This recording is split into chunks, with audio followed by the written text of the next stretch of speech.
Bonjour à tous, bonjour à toutes, je suis Louise Lespard de La Clé des Champs. Avec AgriWeb TV, la chaîne dédiée à l'agriculture en Nouvelle-Aquitaine, je pars dans les fermes prendre le café avec les agriculteurs.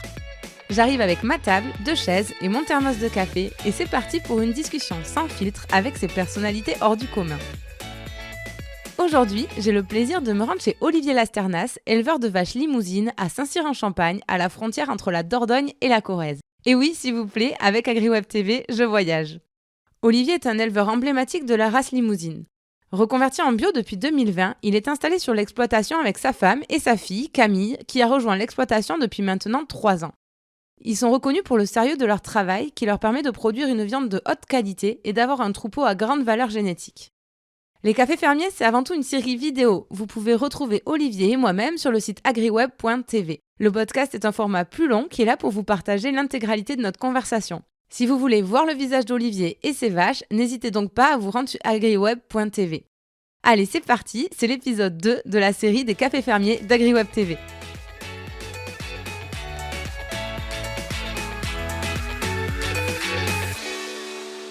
Bonjour Olivier. Bonjour. Merci beaucoup de m'accueillir sur ton exploitation. Pour commencer, est-ce que tu voudrais un thé ou un café ? Un café s'il te plaît. Café.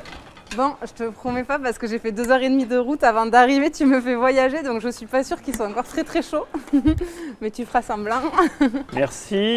Moi je vais plutôt prendre un thé. À quelle heure tu prends ton café le matin ? Ça dépend de l'autre emploi du temps. Je veux dire, quand l'emploi du temps hors de l'exploitation est relativement calme, c'est 7 heures. En famille et quand mon emploi du temps est plus chargé, que je suis obligé de partir sur le terrain par rapport à mes responsabilités professionnelles, ça peut être beaucoup plus tôt. Et tu es dans quel état d'esprit quand tu le prends ? Tu es plutôt du matin optimiste ou c'est un peu dur au démarrage ? Je suis toujours optimiste. Et la caractéristique où tu me demandais une anecdote, c'est que au vu de mes filles et de ma femme, j'embraye le matin tout le temps trop vite. À fond dès le départ. Même au petit déjeuner, je suis déjà dans la journée, quoi. Il ne faudrait pas qu'on soit le matin ensemble, alors je te confirme. On va démarrer par la première rubrique. Raconte-nous ta ferme. L'exploitation, on est sur une exploitation familiale. On est 3 à travailler sur la structure. Je suis en GAEC, on est en GAEC entre époux avec Isabelle. Et on a un salarié à plein temps qui est en l'occurrence notre fille aînée Camille.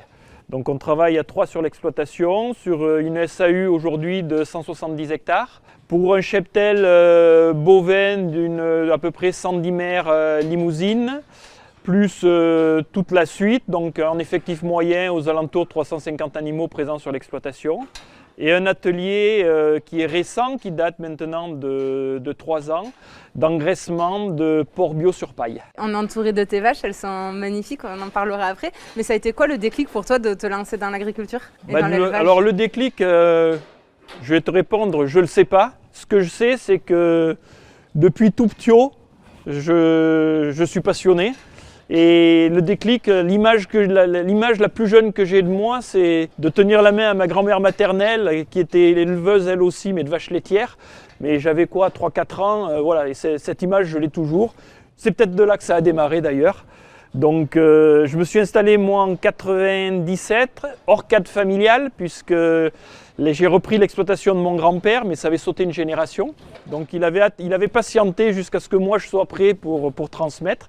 Donc il était relativement âgé. Donc voilà, hors cadre familial, ça n'a pas toujours été facile. Mais on a démarré avec une structure à l'époque de 40 hectares avec 30 vaches et une petite activité pas trop, parce qu'en termes de chiffre d'affaires, c'était quand même important. On avait des vergers de pommiers à l'époque. Donc j'ai démarré comme ça en 97 et petit à petit, on a modifié, on a transformé, on a fait évoluer le système pour en arriver à ce que je te disais tout à l'heure. Et les limousines, ça arrivait à quel moment ? Au moment de ton installation ? Pourquoi ce choix ? Les limousines, elles sont arrivées bien avant, puisque mon grand-père, comme je te l'ai dit, avait un cheptel d'une 40aine de mères, qui n'était pas inscrite, mais malgré tout, il était passionné de génétique et il avait tout le temps acheté des taureaux inscrits, donc déjà au livre généalogique, dans des grands élevages de la race à l'époque, dans des origines, alors Ça ne dira rien au commun des mortels, mais certains passionnés s'y retrouveront, des origines Jean Dumas, des origines du Haras national de Pompadour, qui est à nos portes, puisqu'on est qu'à une dizaine de kilomètres. Et c'est comme ça que ça a démarré. Alors aujourd'hui, comment vous gagnez votre vie? Aujourd'hui, on gagne notre vie au travers de la production, donc, comme je te le disais. Donc déjà, depuis 2 ans, on est en 100% en agriculture biologique. Donc ce choix-là, on l'a fait par rapport à des méthodes de travail en conventionnel qui s'en rapprochaient énormément. Et on s'est dit, alors le cap a été difficile à franchir, on l'a franchi même un peu trop tard, je dirais. Mais on s'est dit, pourquoi pas essayer d'aller chercher une plus-value qui existe malgré tout, sans se rajouter finalement trop de contraintes par rapport à ce qu'on faisait au préalable. Donc l'idée du passage en bio, c'était de mieux valoriser la vente de ta viande. C'est de mieux valoriser la viande qu'on produisait sur l'exploitation, que ce soit la viande donc côté bovin ou que ce soit le côté atelier porcin. Et par ailleurs, quand je faisais un peu de recherche sur le sujet, le bien-être animal, ça a l'air central ici pour vous. Alors le bien-être animal, c'est un vaste sujet, on va juste l'initier, je dirais.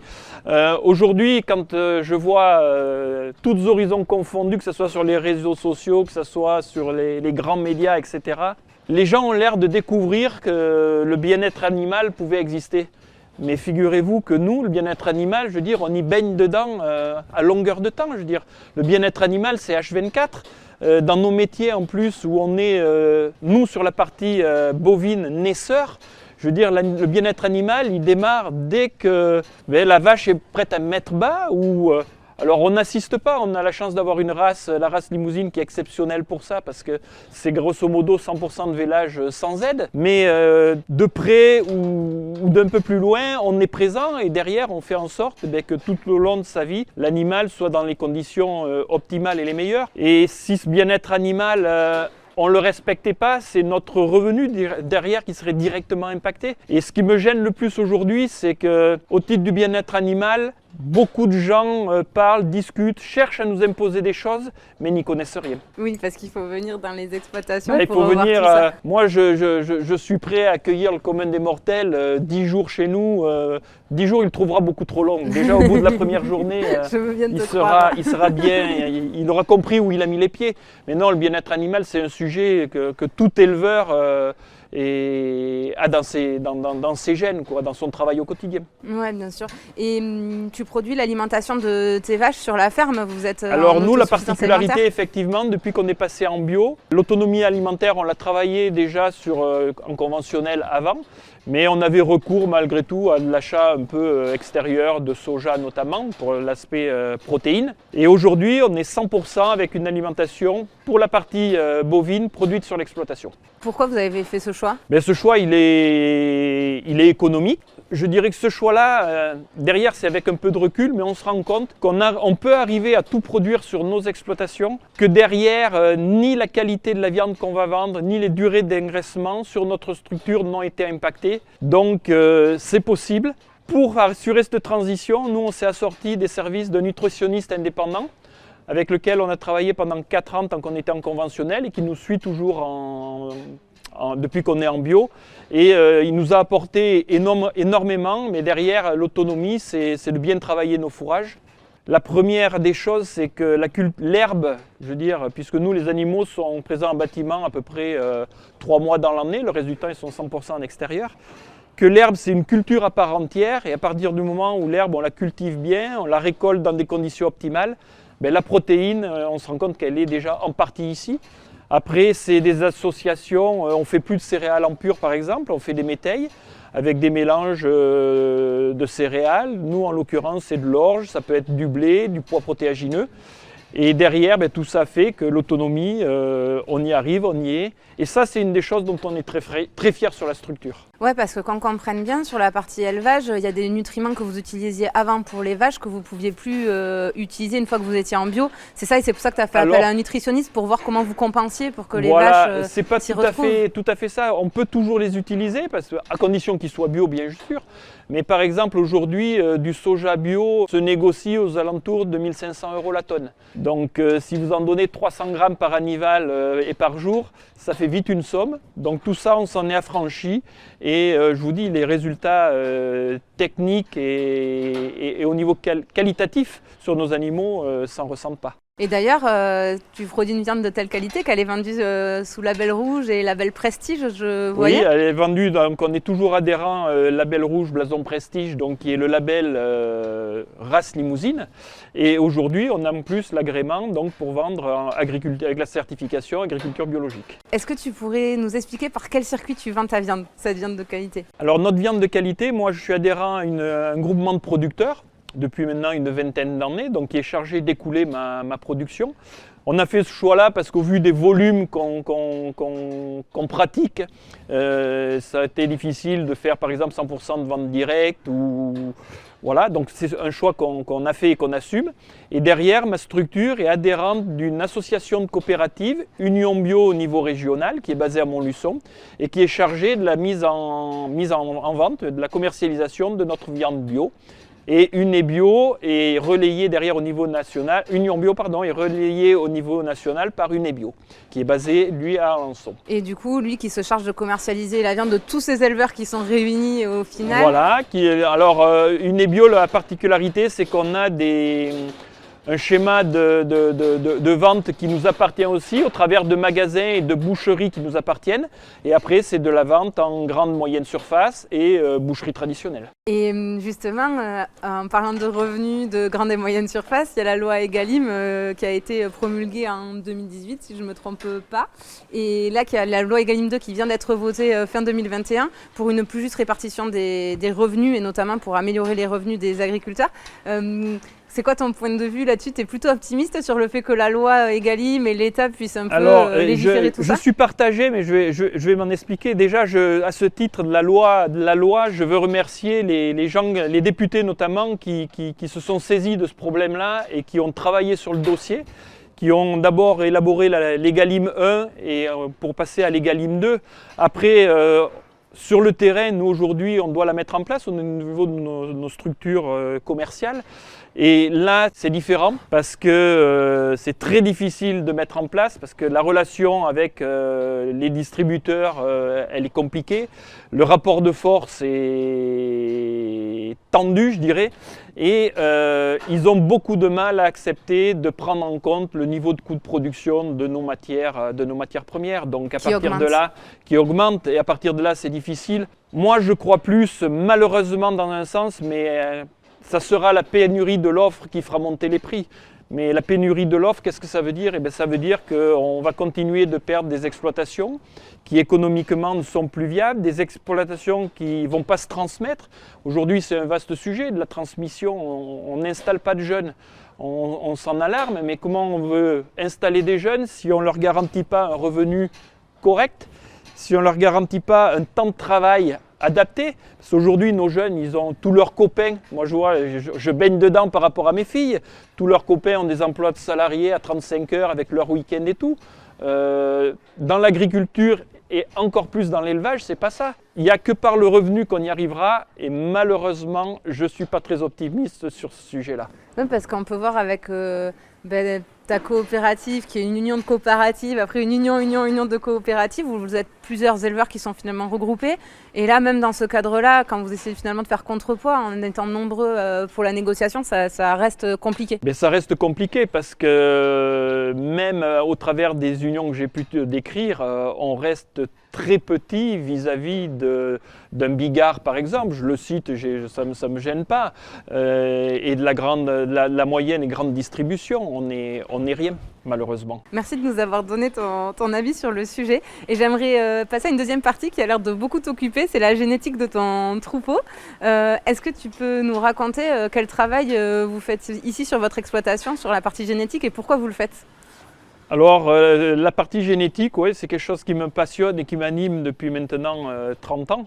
C'est encore je veux dire, on a le monde de l'élevage, donc on est tous éleveurs de bovins ou d'autres espèces, peu importe. Mais nous, on a cette particularité, c'est de s'intéresser à la génétique. Donc, c'est de rechercher les accouplements qui sont, entre guillemets, qui sont le meilleur, qui vont nous donner, on va essayer d'améliorer notre troupeau par ce voie-là. Donc, c'est un travail, par contre, qui est très très long. Je veux dire, c'est un travail multigénérationnel. Moi, j'ai démarré, je te le disais, il y a 30 ans, 97, un petit peu avant, parce que j'ai été salarié sur l'exploitation avant. Mais j'ai démarré de rien. J'ai eu beaucoup de chance parce que dans le choix notamment des mâles reproducteurs que j'ai acquis, ben, j'ai eu une part de chance, même si la chance on l'a provoquée un petit peu parce qu'on a été chercher dans des élevages. On a beaucoup investi sur la génétique. Aujourd'hui, on a le retour parce que sur l'exploitation, tu me parlais de Paris tout à l'heure, on va participer pour la 16e fois à Paris cette année. Il y a beaucoup de gens qui sont dans le milieu de la génétique depuis très longtemps qui n'ont pas scoré à ce niveau-là.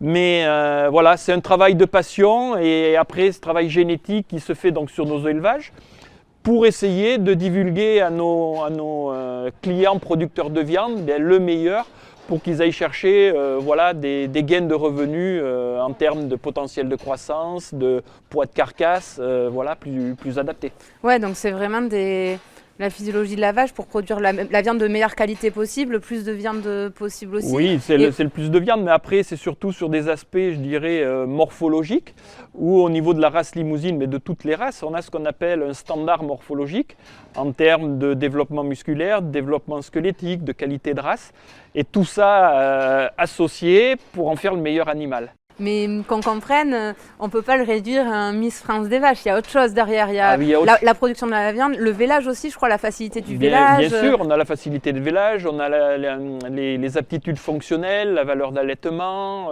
la facilité à se déplacer, la finesse d'os. On a énormément de critères multifactoriels.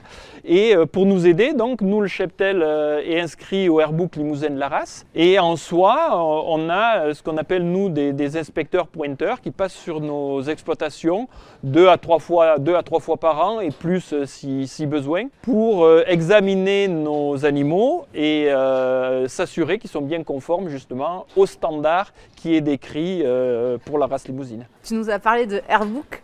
Oui. Et un gros mot, ça veut dire quoi ça? Airbook Limousin, c'est l'organisme qui gère le livre généalogique de la race et qui a été créé maintenant il y a un peu plus d'une centaine d'années pour notre race. Ça veut dire que toutes tes vaches là, elles sont inscrites sur un livre généalogique qui est gardé par le Airbook. Qui est gardé par le Airbook, sur lequel tu vas retrouver tous les ascendants, parents, grands-parents, arrière-grands-parents. Tu vas voir ça, tu vas avoir des notions d'index bien sûr, donc là je veux dire c'est plus sur l'aspect chiffres. Et la grosse évolution dans la race qu'on a fait maintenant depuis une dizaine d'années, c'est qu'on peut prédire très jeune la génétique de nos futurs reproducteurs, puisqu'on s'est doté d'outils génomiques.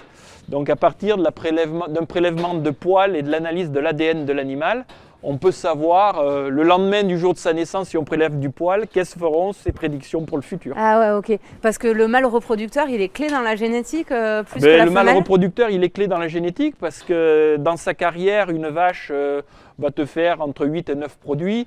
Un reproducteur en monte naturelle va pouvoir t'en faire une centaine et plus. Et après, par le biais de l'insémination animale notamment, là on va être sur des volumes qui peuvent être bien plus importants. Mais du coup, avec ce Airbook, cette association d'éleveurs, il y a vraiment une démarche collective de la race limousine d'amener la race à être la plus performante possible. Le but, c'est d'amener la race au plus haut niveau. Aujourd'hui, la race limousine, c'est 1 200 000 vaches sur le territoire national. C'est à peu près 1400 éleveurs. Au niveau du Airbook, je parle bien. C'est une race, la race limousine, qui est présente dans 80 pays au monde, sur les 5 continents. Donc pour se dire si on a su la développer et qu'elle correspond à quelque chose, parce qu'en fait, si elle s'est développée, c'est qu'elle donne satisfaction. C'est aujourd'hui la race bovine allaitante qui exporte le plus à l'international en termes de volume. Et alors tu nous le dis pas, mais tu es président du Airbook Limousin depuis peu, je crois. Oui, c'est tout récent. Je suis président du Airbook Limousin depuis la fin de l'année dernière. C'est un choix que j'assume. Auparavant, j'ai été 15 ans administrateur du Airbook au niveau national et j'étais président de la section Aquitaine. Ouais, donc vraiment ça te passionne et tu es un habitué des concours, on l'a dit. Je te voyais, notamment de Aquitanima au Salon de l'Agriculture de Bordeaux, à Paris beaucoup aussi. Oui. Tu comparais ça un peu à une compétition sportive. Ah ben c'est exactement ça, je veux dire, concourir à Paris là, cette année, ben c'est quelque part c'est notre top 14, c'est notre Coupe du Monde ou Coupe européenne, je ne sais pas comment. Surtout que Paris c'est 40 places à Paris. Je te le disais tout à l'heure, 1 200 000 vaches limousines, 40 places à Paris, donc c'est... Il n'en restera plus qu'un. Voilà. Koh-Lanta. Et en plus, pour Paris, il y a des présélections. Donc ces présélections, elles se sont déroulées il y a une quinzaine de jours à Lubersac pour la partie berceau. La commission, donc les animaux sont rassemblés, la commission examine les animaux sur le même site. Mais au préalable, cette commission, elle avait parcouru la France entière puisque pour regarder les animaux qui étaient déclarés en zone extérieure. Et à l'issue du choix de la présélection, ben, il est sorti 40 animaux, dont le nôtre, Relax, un taureau. Voilà, un taureau, un jeune mâle, qui sera présent dans 15 jours à Paris. Ouais, trop bien. Et ben on passera le voir sans faute. Ben, c'est sympa. Et c'est quoi ton meilleur souvenir dans le cadre de ces concours ? Mes meilleurs souvenirs, ben, c'est la première fois où on a pu accéder parce que j'ai beaucoup de mes taureaux que j'ai en copropriété avec un autre éleveur. C'est la fois où j'ai fait mon premier prix de championnat à Argenton-sur-Creuse en 2007 avec un taureau qui s'appelait Verdi. Voilà, ça a été la première fois qu'on accédait à ce niveau-là et ça restera à tout jamais un souvenir ancré dans la famille. Le premier passage à Paris, la montée de la vache, je vois. Écoute, maintenant je te propose qu'on passe à la rubrique de la question qui pique. Cette exploitation, tu l'as dit, c'est une histoire de famille. Tu travailles avec ta femme, ta fille Camille vous a rejoint aussi récemment, depuis 3 ans maintenant. C'est pas trop compliqué de travailler en famille ? J'ai la chance, déjà j'ai la chance et à ce titre-là je veux la remercier, c'est que sans mon épouse Isabelle, rien n'aurait été possible.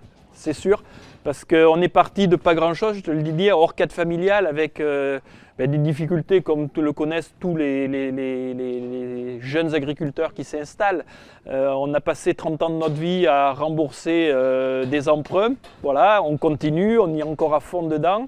Mais par contre, on a construit quelque chose. Aujourd'hui, on a un outil qui, j'espère, c'est bien parti, on pourra transmettre à nos enfants. Mais travailler en famille, voilà, ça a été le gage de la réussite de ce qu'on a construit. Et je voyais qu'à chaque fois que quelqu'un a rejoint l'exploitation, donc Isabelle d'abord, ensuite ta fille, vous avez dû agrandir ou ajouter un atelier de porc par exemple récemment. Tu peux nous expliquer la logique de cet agrandissement ? La logique de l'agrandissement, elle est tout simple, hein, c'est de dégager du revenu. Parce qu'aujourd'hui, sur la structure, on est 3 équivalents temps plein. Qu'on se rémunère, alors Camille en tant que salarié, on n'a pas le choix. Nous, en tant qu'associés, c'est plus compliqué, mais globalement, depuis qu'on travaille sur l'exploitation, on a essayé de se rémunérer à un niveau qui nous permette d'assumer une vie familiale, je dirais, normale, même si on n'est pas parti très très souvent en vacances, mais les enfants s'en plaignent pas particulièrement aujourd'hui, donc c'est que ça. D'ailleurs, les deux veulent travailler sur l'exploitation, donc ça va, ça s'est pas trop mal passé. Ça devait leur convenir quand même. Non, mais voilà, on rejoint un peu ce qu'on disait tout à l'heure en termes d'installation. Ce que j'ai fait là, ce qu'on a fait, pardon, c'est quand même beaucoup de sacrifices, je veux dire, malgré tout. Et le plus gros poids à porter, c'est cet investissement financier vis-à-vis de nos créanciers, qui est notre premier créancier, qui est la banque, quoi. Ouais, parce que quoi ? Parce que l'investissement du hangar, c'est le hangar, alors le matériel pas trop, parce que je t'ai dit, on a externalisé cette partie-là. Oui. Mais donc en fait, ça veut dire c'est les bâtiments pour loger les animaux, c'est du foncier aussi. Voilà, tout ça, ça pèse beaucoup. En fait, finalement, vous êtes dans une logique d'une entreprise presque classique. Quand on embauche, c'est pour se dégager du temps, pour développer une autre activité généralement. C'est rare les entreprises qui embauchent juste par confort parce qu'elles génèrent tellement de cash qu'elles disent bon, on peut embaucher et on travaillera un peu moins, ça se passe rarement comme ça. Alors à ce titre-là, moi on va l'aborder quand même en 2 mots parce que ça serait trop long si je rentrais vraiment dans le détail, mais j'ai eu la chance, c'est que pendant une partie de ma carrière d'agriculteur, J'ai aussi été gérant d'une société industrielle où on avait 14 salariés, où Isabelle était secrétaire de direction. Et cet épisode-là m'a beaucoup apporté dans la gestion au quotidien de mon exploitation et dans la façon d'assumer le travail, les investissements et le risque financier. Parce que finalement, voilà, je pense qu'il y a beaucoup de jeunes aujourd'hui qui s'inscrivent dans la démarche de s'installer, d'investir, mais à qui il manque quand même cette logique d'entreprise. Ouais, d'entrepreneur. D'entrepreneur. Parce qu'aujourd'hui, nos structures, c'est des entreprises à titre principal. Ouais, pour la petite histoire, c'est un des premiers trucs qui m'a frappé, puisque je te l'ai dit, j'étais directrice marketing dans une start-up, donc j'étais avec les entrepreneurs parisiens et compagnie, les tables de ping-pong, la PlayStation, tout ça. Et en fait, quand je commence à aller voir les agriculteurs, c'est le premier truc qui m'a marqué. Je me suis dit, mais c'est des entrepreneurs, ils ont tout à gérer, c'est une entreprise à gérer. C'est une entreprise à part entière. Il faut savoir aujourd'hui, je te disais, la structure, je vous l'ai décrit, donc 3 équivalents temps plein, on a pratiquement un équivalent temps plein qui est dédié à l'administratif, aux relations extérieures, gestion de la PAC et gestion de toutes les contraintes qu'on nous met, qu'on nous remet sur les exploitations. Et je te dis, 3 équivalents temps plein, il y en a un qui est pratiquement dédié. Allez, 80% à gérer tout ça. N'empêche que ces modèles familiaux, comme vous êtes, j'ai l'impression que c'est de moins en moins la norme, qu'aujourd'hui, il y a de plus en plus d'agriculteurs qui se regroupent à 4, 5 associés sur l'exploitation. C'est quelque chose que tu remarques et pourquoi tu penses qu'ils sont amenés à faire ça? Déjà, à mon avis, c'est une très bonne chose parce que tu partages le quotidien, tu partages les risques. Tu partages le fait des fois où moralement, t'es en bas, quoi, on va dire. Et le fait d'être à 2, 3, il y en a tout le temps un pour essayer, 1 ou 2 pour essayer de te remonter un peu le moral. Et puis, tu partages les risques. Et aujourd'hui, on a monté des outils qui sont tellement durs à transmettre en termes de volume capitalistique que le seul choix qu'ont certains, c'est d'essayer de s'associer, de reprendre des parts dans la société, peu au départ pour voilà, et petit à petit davantage, mais inévitablement, on ira de plus en plus vers ce schéma-là, parce que le schéma de l'exploitation individuelle, déjà en termes de temps de travail, de contraintes, c'est un modèle qui sera dur à défendre de même. Oui, parce que de s'associer à plusieurs, c'est aussi une manière de se dégager du temps libre. Mais c'est une des façons d'accéder à une vie sociale qui soit plus facile, plus logique, en termes de temps de travail, de remplacement, d'astreintes moins répétées au niveau des week-ends, où tu dilues un peu tout ça, et je pense que c'est quelque chose qui est en place déjà, vers lequel on va, mais qui inévitablement sera amené à grossir. Écoute, je vais passer à la dernière rubrique, c'est la boîte à questions. Je te propose de choisir une de ces 3 boîtes que tu as ici devant toi. Voilà, je te disais, moi j'aime bien le consensus et de par mes fonctions, il faut que j'y aille de plus en plus, donc c'est la boîte du milieu que je retiendrai. Je te laisse la prendre et l'ouvrir pour découvrir ce qu'il y a dedans, tu vas nous dire. Aïe aïe aïe, surprise. Le tac au tac. Ah, parfait. Et j'ai 3 questions pour toi. Et il faudra me répondre du tac au tac. Alors la première, c'est quelle est ta vache préférée et pourquoi? Alors sans aucun doute, c'est Aude. Aude, c'est une longue histoire puisque c'est une vache qui est née sur l'exploitation déjà de la génétique qu'on avait travaillée. Aude, elle a participé 5 fois au concours général agricole à Paris. Voilà. Elle y était toute jeune sous sa mère qui était Bruyère, une vache qu'on a exportée après par la suite. Et Aude, elle a fait plusieurs prix à Paris, elle a décroché 2 seconds prix, 2 premiers prix, donc voilà, c'était vraiment la vache fétiche. En plus, elle nous a transmis derrière de la génétique, notamment des femelles qui sont en production sur l'exploitation. Juste derrière toi, on a Myrtille, qui est une fille de Aude. Et Aude, son histoire s'est terminée récemment, puisqu'elle est arrivée en fin de carrière. Voilà, c'est des choses, on est dans le milieu de l'élevage, donc c'est des choses auxquelles il faut qu'on se prépare, c'est difficile. Clara l'a un peu mal vécu, mais bon, ouais. Voilà, c'est notre métier d'éleveur qui veut ça. Ça fait partie de la vie. Ça fait partie du travail. Voilà. Deuxième question, si tu as un coup de gueule à nous partager. Oh, un coup de gueule, à partager des coups de gueule, ouais, j'en ai eu. J'en ai moins parce que en prenant un peu d'âge, tu te calmes. On s'adapte, on se calme et puis on se remet en question aussi. De coups de gueule, pas forcément, mais je suis quelqu'un d'assez direct, donc Je dis ce que je pense en général, je l'assume aussi en général, mais bon, c'est quand même moins le cas aujourd'hui que ça ne l'a été par le passé. Bon, t'as pas trop répondu à la question, mais t'as le droit à un joker, c'est pas grave. Et troisième question, si t'as un conseil à donner à un agriculteur qui s'installe ou à un éleveur qui s'installe. Un éleveur qui s'installe, déjà, voilà, la première des choses, c'est de vraiment y croire. Avant de s'installer, c'est de vraiment bien jalonner son parcours et d'être bien conscient de vers quoi il va en termes de travail, d'investissement, de responsabilité. Mais après, je dirais, c'est le plus beau métier du monde, notamment celui d'éleveur naisseur, parce que quelque part, on donne la vie. Donc, ouais, il faut y aller, il faut foncer. Et surtout, il ne faut jamais regarder derrière. Tout le temps, devant. Très bon conseil qui ne s'appliquera pas qu'aux éleveurs, je pense. Et dernière question, où c'est qu'on peut te contacter ou alors suivre votre actualité si on veut savoir ce que vous allez faire avec votre taureau au Salon de l'Agriculture Alors, notre actualité, on a un site Facebook. Alors, c'est les jeunes plus que moi qui le gèrent. Voilà. Après, qui s'appelle comment Ferme Gaec Lasternas. Gaec Lasternas. Et après, c'est de nous suivre au niveau de la page Facebook de la race aussi, de la race limousine. Et par exemple, le concours général à Paris est retransmis en direct. Donc les gens qui ne peuvent pas se déplacer, qui ont envie de voir comment ça se passe, je leur conseille de taper limousine.org et ils auront accès le jeudi 3 mars à 10h à l'intégralité de la retransmission du concours Limousin. Super, et on y sera. Merci beaucoup Olivier pour ton accueil. À bientôt. À bientôt. Et voilà, c'en est fini pour cet épisode de la série Les cafés fermiers d'AgriWeb TV. Si vous voulez en savoir plus sur notre agriculteur ou notre agricultrice du jour, n'hésitez pas à vous rendre sur le site internet d'AgriWeb TV, agriweb.tv.